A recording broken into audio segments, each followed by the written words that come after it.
This is what happens when you leave batteries in a radio too long.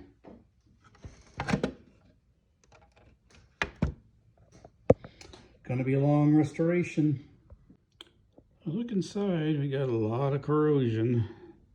Fortunately, it doesn't seem to have gotten to the printed circuit board. That spring is nasty. Nothing but a hum. Probably needs a complete recap job. Taking videos and pictures are your best friend as a restorer. I'm documenting the speaker connections before I unsolder them.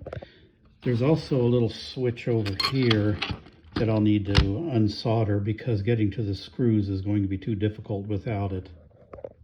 Chassis and speaker out. At some point somebody broke the handle, so I'm going to have to take care of that. There's also a couple of screws to disassemble some of the things like the handle, other internal components. I'm going to get those out in preparation for cleaning. The broken handle required the removal of the side aluminum trim pieces. Did the best job I could. This is the broken piece on the handle. I'm hoping that I can get it with super glue, but we'll see. I elected to leave the rest of the aluminum trim in place. Any effort to get it off would probably put dents in it, and I don't want that. The back side of it is pretty clean. I could probably use some defading down here on this part of the dial, but I'm not sure there's a light down there anyway.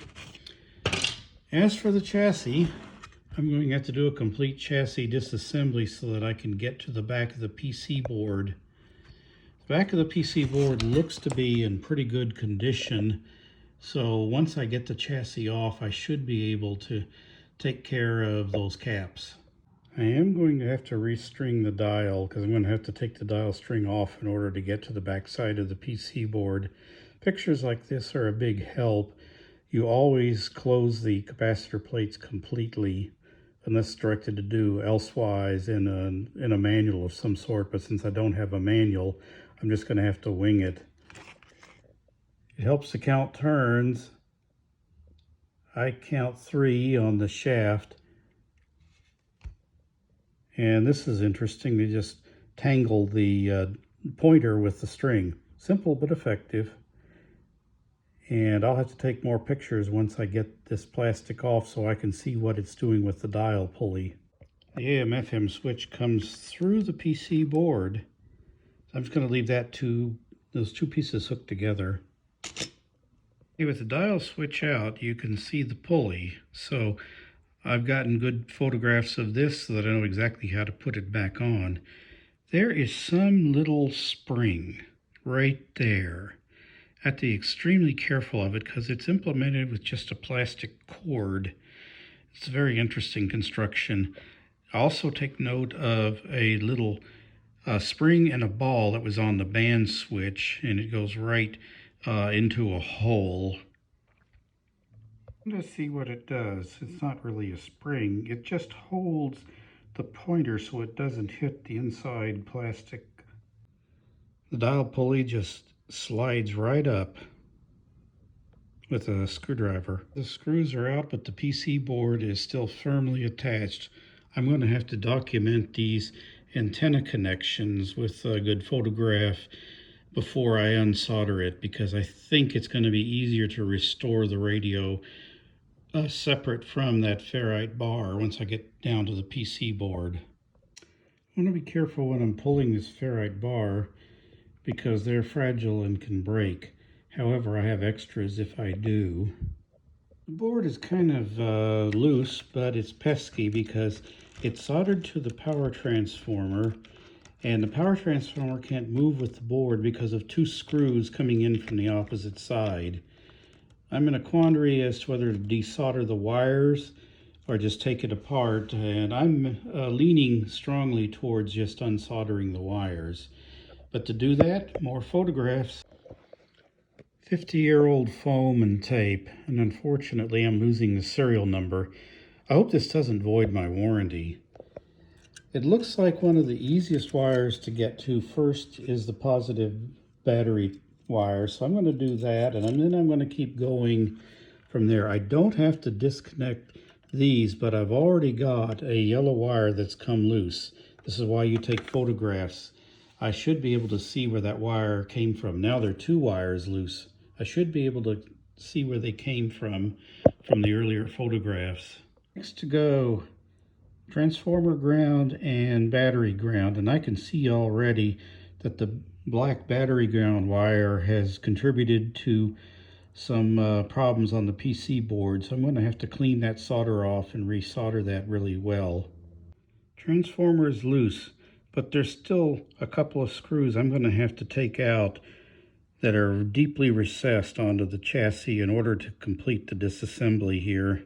I may have to take this switch off too.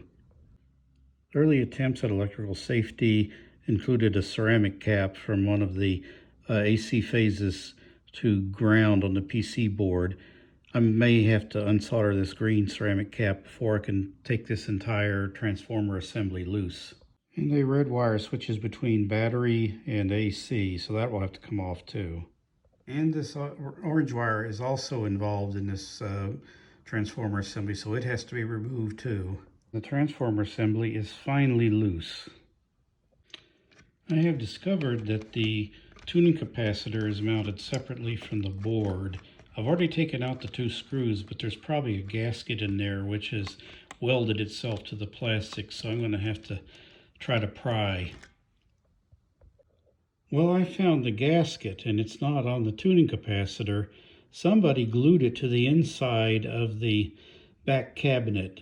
So I may have some glue on there that I need to get rid of. Time for the isopropyl alcohol.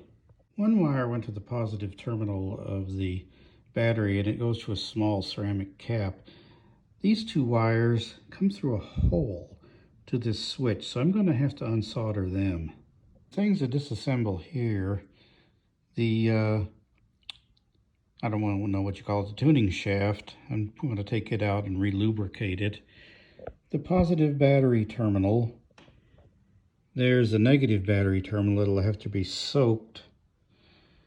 And there is this cording, which was originally meant to pull the battery out, but it's broken at some time, so I'm just going to remove it completely and put some fresh in there. I believe, if I want, I can pull these idler pulleys.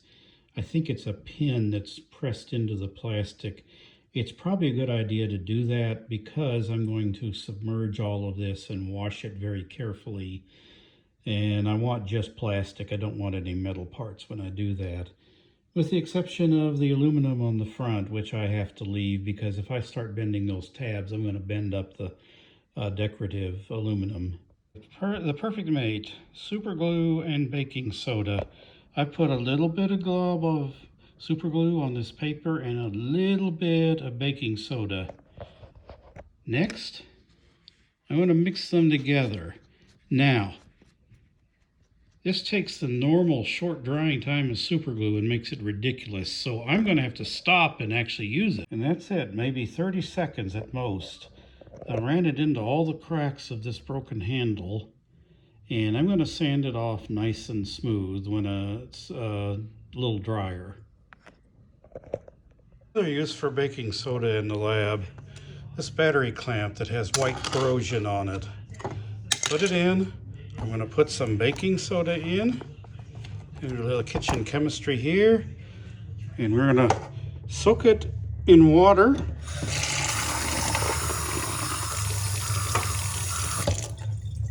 Board completely recapped. The old caps there. ESR a bit high on this one. Let it test again. And this one's a little high on the ESR. 470s were okay. This 10 microfarad is not. It measures 22 with an ESR of 100 ohms. And 86 ohms. 92. 55 on a 1 microfarad that is probably increasing in self-resonance frequency to the point it's almost inductive. 89 ohm ESR. 76. Ooh, 150 ohms. Only one of the 220s is acceptable. This one has a 0.3 ohm ESR. It's a little low, which means its self-resonant frequency is not increasing yet. The 470s also tested good. Too bad they're spilling their guts on the PC board through the bottom seal. So of all the caps on this board, only one was acceptable. Well, I'm having to redo the dial cord because the original dial cord was slipping when I reassembled the radio.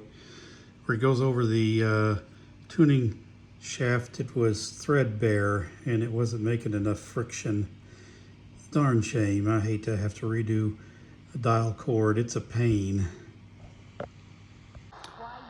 And this is it, the Sony 6F21W portable radio. It's actually doing pretty well. KLBJ Austin, N1620 from College Station. A very weak, low power station on FM. This is why you always respect the Sony, no matter how humble it is, because they've built some real quality into these units. Anyway, I hope you enjoyed this video. This is now a family radio, be designated such with the sticker.